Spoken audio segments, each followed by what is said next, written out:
on today's video, we have to start working on the Jetta again.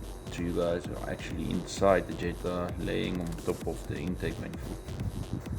But we need to start assembling the Jetta eventually. Car's been standing and I haven't worked on it for some time, and it has finally become time to work on it. Excuse there, I need to go cut. I actually managed to fit the motor back into the engine bay already. And next up is going to be to get obviously all the cooling sorted, and then petrol sorted, and then electrical sorted to get the car started and moving under its own power. As you guys have seen in previous videos that I have a throttle motor in here. I want to put the throttles back on, but I have to get a new alternator bracket to get the throttles to fit. So we're just gonna fit the motor that's been done already, and then connect everything and get it started and moving on its own power with the stock intake setup that it's got on originally from factory. So as you guys can see, this is the original intake. I already started loosening it up, but then I noticed that if your throttle system is going to come out here sitting straight, it's going to hit the alternator. Not probably, it's definitely going to hit the alternator. So I need to I need to order in a new bracket for this alternator to sit lower so we can get clearance for the throttles. But for now, like I said, we're going to start sorting out the fuel system, getting the electrical sorted, getting all the cradles and stuff fitted back in. I can't wait to actually put my new bumper that I got in, and then get everything sorted. I've got a feeling, and I'm like 99.9% sure that I'm gonna have to change that CV8 again to a smaller one, because I've got a feeling that is a smaller head. This is a new gearbox that I bought with the motor that came out of old purple there. My video should be getting better eventually. I did order in a few camera parts so I can tripod the phone, or I'm recording on my phone, to tripod the phone so you guys can actually see what I'm doing in the engine bay and what I'm doing wherever I'm working. So camera footage should be getting better, hopefully. I hope so. Like, subscribe so you guys don't miss any videos coming, and then press on the notification bell so you guys do get notifications when I do upload a new video. So the first thing that I do want to start on the Jetta is we're going to start with the cooling system. Okay, I'm gonna get my cradle fitted back into the Jetta. Then we're going to do the radiator. We're going to do all the piping so we can get the water system sorted out.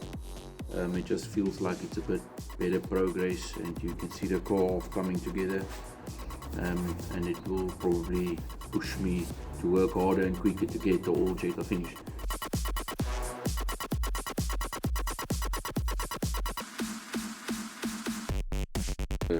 Okay, so that was a quick download, boys. So I did manage to get the cradle back in.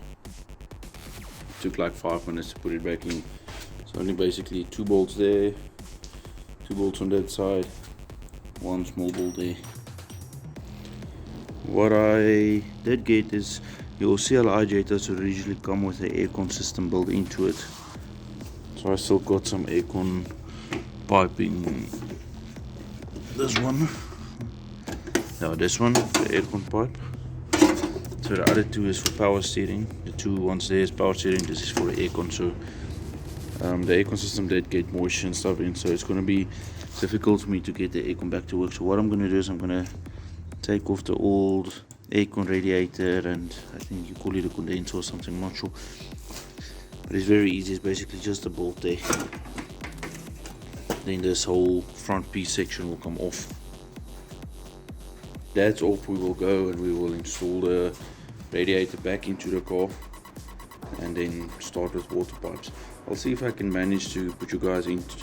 I'll see if I can put you guys in the engine bay so you guys can see my progress on a time lapse again.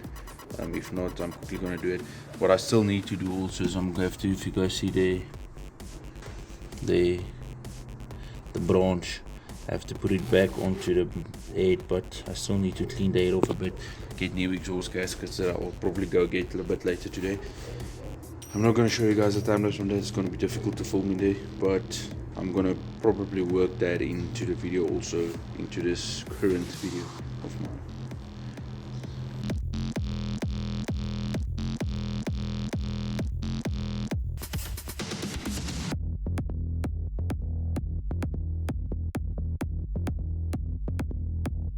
Radiator has been fitted, motor is in, cradle is in, and all of this took me like 15 minutes more or less.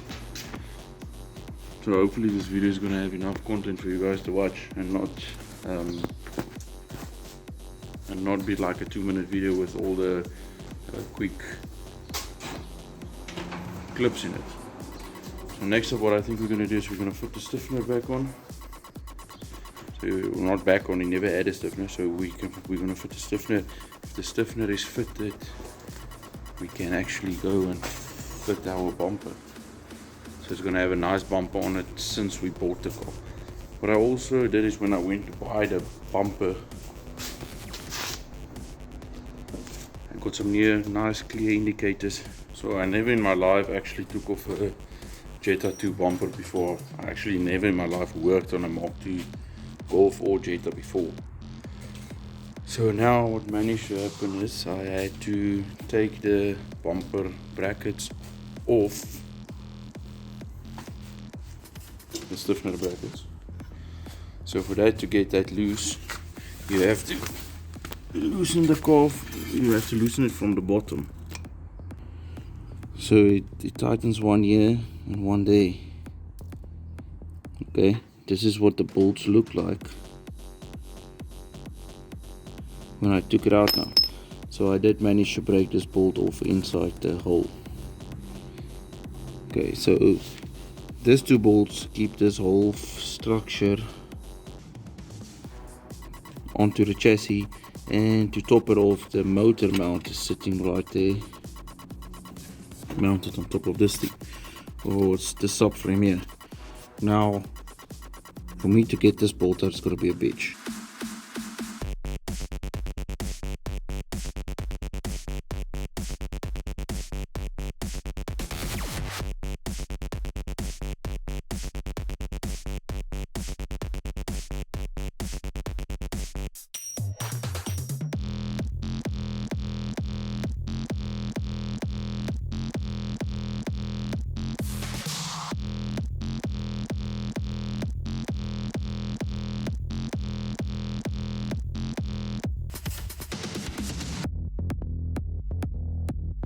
So as you can see, I just finished off with the Jetta. I installed the subframe again like you saw, and then we put on the bumper. It's not 100% lined up. I still showed the right brackets that bolt onto the stiffener, so I didn't get that yet. So I just modified the old ones so I can get the bumper to actually sit in place, and it's not 100%. You can see the gap on that side versus the gap on that side. It's quite a big difference. You guys saw on the gaps where the grille and the bumper lines up, it's not 100% correct, but I don't stress too much about it. Like I said, I modified bumper brackets to get it to work, or get the bumper to sit where it's supposed to sit. It looks a lot better than what it used to look like. I will be getting the correct bumper brackets for the stiffener, and then when that's done, so I will be getting the correct bumper brackets for the bumper stiffener that's supposed to be on the car, not modified ones like I did. I just actually tag welded together the old bumper brackets with the bumper stiffener. I just tag welded it, so that's why it's a bit skew and not 100% lining up, but I will be getting the right brackets that we can just bolt on like it's supposed to be. Then that we're going to take everything off again and put the correct ones on. I just wanted to see what a car looks like with the actual bumper. I actually fitted, painted everything on it, and I have to say I like it a lot. It's actually not a bad looking car.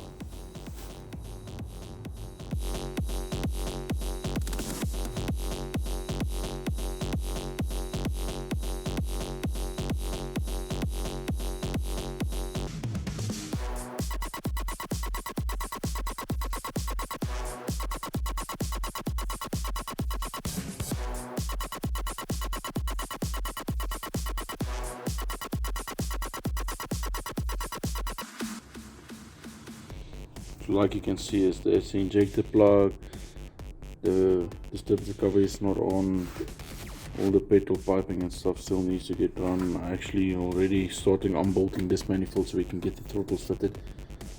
Like I said previously in the video, the throttle's not going to fit, alternate's going to be in the way, so that we're going to have to move or get the other bracket for it and then move it. Still need to do the linkage on it, have to still, the branch is sitting in its place where it's supposed to sit, but it's not connected. Side shafts, like you can see there, that's the big head. I have to take that edge off and put smaller heads on so it can fit this gearbox. So there's still some work to get done. So I think that should actually do it for today, boys. Thanks for watching, and then I'll see you guys in the next one. Cheers, boys.